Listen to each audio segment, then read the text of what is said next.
Berani lawan Hotman Paris demi bela dukun Indonesia. Firdaus, jangankan Hotman, bulldozer saya tabrak.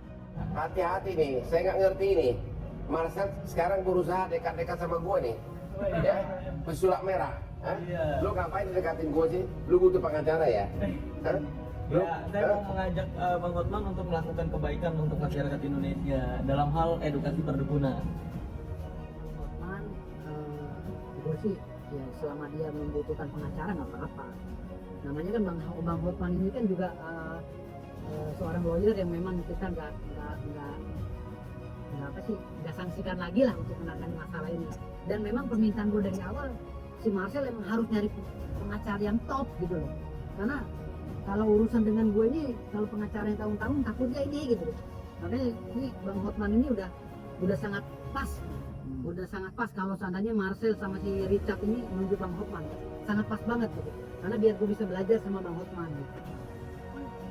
Ada statementnya Bang Hotman juga yang tadi gue lihat kayak belepotan gitu. Jadi Bang Hotman ini dalam mengungkapkan literatur hukum atau pasal-pasal itu benar-benar tertata dengan rapi sebenarnya pembahasannya. Jangan sampai belepotan. Tidak ada ketentuan perundang-undangan tentang dukun. Bahkan di RUU, di draft RUU yang baru ada larangan barang siapa yang bisa menjanjikan santet, yang bisa membahayakan orang, janji doang itu sudah pidana. Jadi tidak ada dalam undang-undang tentang dukun. Kita perlu tahu definisi dukun ini apa. Dukun ini apa? Dan pengobatan menurut syariat yang dinamakan ruqyah ini apa? Dukun adalah orang yang mempercayai jin atau syaitan dengan meninggalkan Allah, Rasul dan syariat Nabi. Jadi kiblatnya itu kepada jin kafir atau syaitan. Maka ini namanya dukun yang hampir mirip dengan sahir, tukang sihir.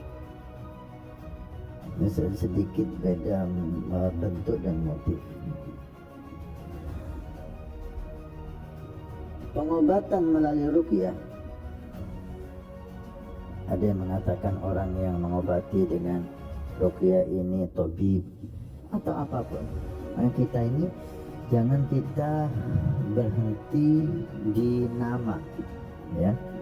Nama ini bisa berubah definisinya karena nama ini yang membuat orang, yang ngasih nama dukun orang, yang ngasih nama tabib orang. Itu dukun, itu tabib, diberi nama ustadz, diberi nama habib, diberi nama apa, itu definisi orang yang bikin. Maka kita kembali kepada hakikatnya. Dukun ini apa? Yang dilarang itu apa? Sehingga dinamai dukun. Yang diperbolehkan itu apa? Sehingga dinamai tabib. Dan kita jelas, awam ini jelas, tidak dengan simbol. Karena simbol bisa dirubah-rubah. Gitu kan? Orang jelek bisa dikasih nama ustadz. Orang ustadz yang baik bisa difitnah jadi dukun. Maka kita perlu tahu apa yang dilarang dan apa yang diperbolehkan.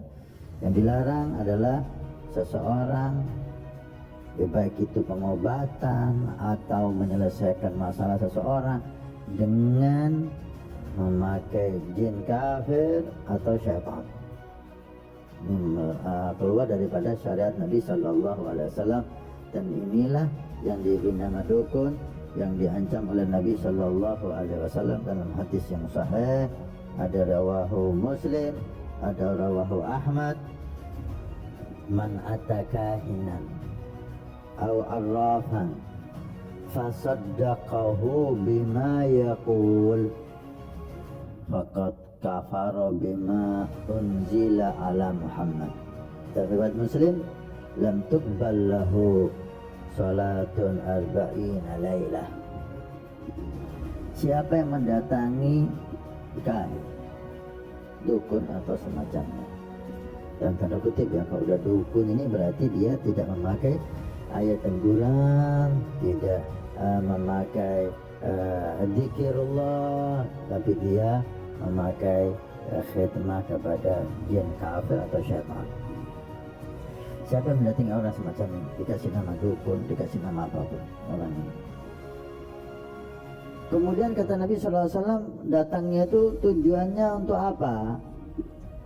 Untuk bertanya sesuatu atau minta sesuatu. Ketika si dukun ini menyampaikan, berkata fasaddaqahu, ini intinya di sini, dia percaya,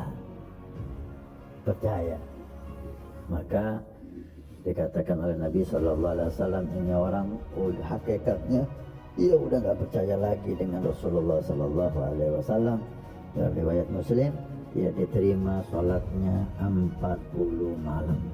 Masya Allah, ancaman yang besar sekali.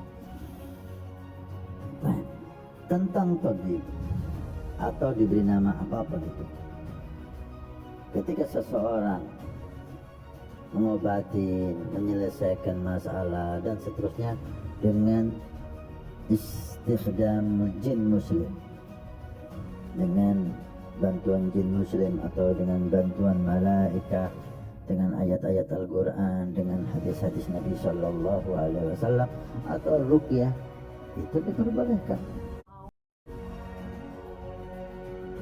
Berani lawan Hotman Paris demi bela dukun Indonesia, Firdaus jangankan Hotman, bulldozer saya tabrak. Pengacara Persatuan Dukun se-Indonesia Firdaus Olibobo terang-terangan menantang Hotman Paris Hutapea. Dilansir tribunwow.com, Firdaus bahkan mengkritik cara bicara Hotman Paris yang dinilainya belepotan. Sindiran Firdaus ini bermula saat Hotman Paris membela pesulap merah alias Marcel Radifal. Hotman Paris sempat mengatakan Marcel Radifal tak bersalah membongkar kedap para dukun. Menanggapi hal itu, Firdaus pun mengungkapkan kekesalannya. Jangan banyak tamasnya. Baca buku lagi karena nanti jadi edukasi sesat, ujar Firdaus dalam kanal YouTube artis-artis. Firdaus bahkan tak segan menyebut Hotman Paris dan Marcel sesat. Udah Marcel Radifalnya sesat, Ricard juga sama. Entah Hotman juga sesat, ucapnya. Semua nanti ikut sesat, tolak. Menurut Firdaus, Hotman kini seolah menjadi kuasa hukum Marcel, meski Hotman lebih senior. Firdaus mengaku tak takut melawan seniornya itu. Ini dia